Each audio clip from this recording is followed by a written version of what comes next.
Hi, this is Rob McLean from LearnToCruiseOnline.ca. This is episode 10 in the Connected Boat series.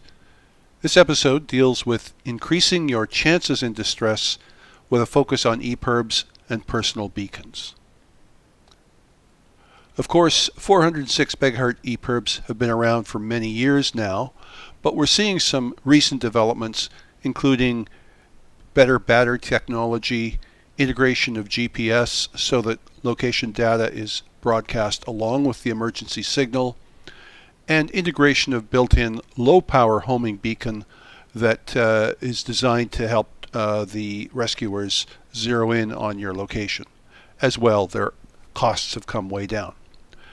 But perhaps of greater interest is the development in the personal locator beacon category, and in particular here, prices have been driven down to the point where these should seriously be considered by cruising sailors.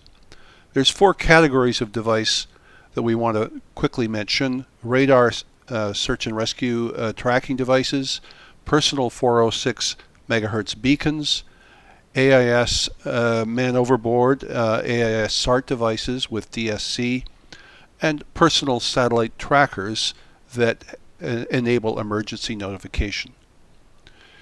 So traditional radar SART devices are designed to be activated by an X-band radar from any vessel or aircraft in the vicinity, at which point they transmit a series of pulses which are displayed on the ship or aircraft radar as a line of dots providing a bearing to the device.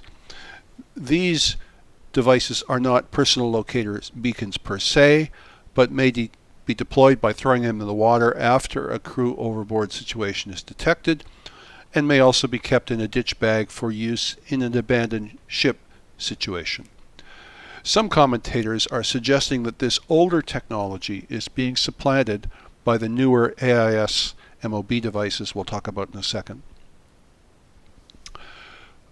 With the downsizing of EPIRB technology, we can now provide a 406 MHz beacon in a small enough package that it could be attached to your PFD.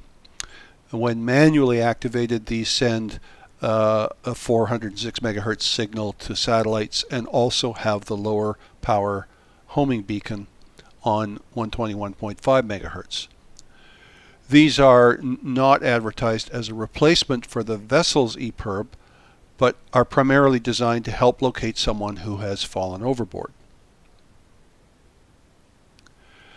An alternative approach to the personal EPIRBs is AIS man overboard devices with DSC.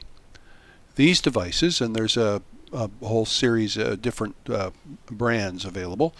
These are designed to fit inside an inflatable and be automatically activated when the PFD is triggered. The device transmits an alert to all AIS receivers and plotters in the vicinity, along with a precise GPS location. So if the appropriate AIS equipment is on board, the device will activate the DSC alarm on the vessel and alert the crew to the man overboard situation and direct the vessel back to the location where the crew member is. So by contrast to the EPIRB devices, which are designed to trigger a search and rescue response, the AIS MOB devices focus on enabling rescue by your own crew on your own vessel or nearby vessels, rather than wait for a SAR response, which, depending on where you are, could take quite some time. So I'm personally convinced by this approach, and this is on our shopping list. In addition, there's a variety of personal satellite trackers available that are designed to enable you to communicate outside of cell range. Some of them are solely for emergency notification and sending pre-coded tracking notifications. Some others also incorporate two-way texting capabilities. in general, the emergency response for these devices is not part of the GMDSS system.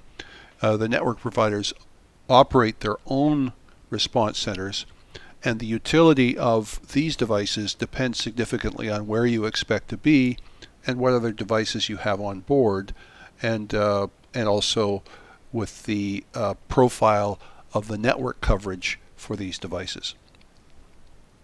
So in sum, the pricing of these personal locator beacons and emergency notification devices has come down far enough that it puts them well into the range of a typical cruising sailor. I've already indicated that we're on track to acquire some AIS MOB devices since that they'll interoperate with what we already have on Interlude, and we also need to update our out-of-date EPIRB before our next major trip. That's the end of this episode. See you on the next one.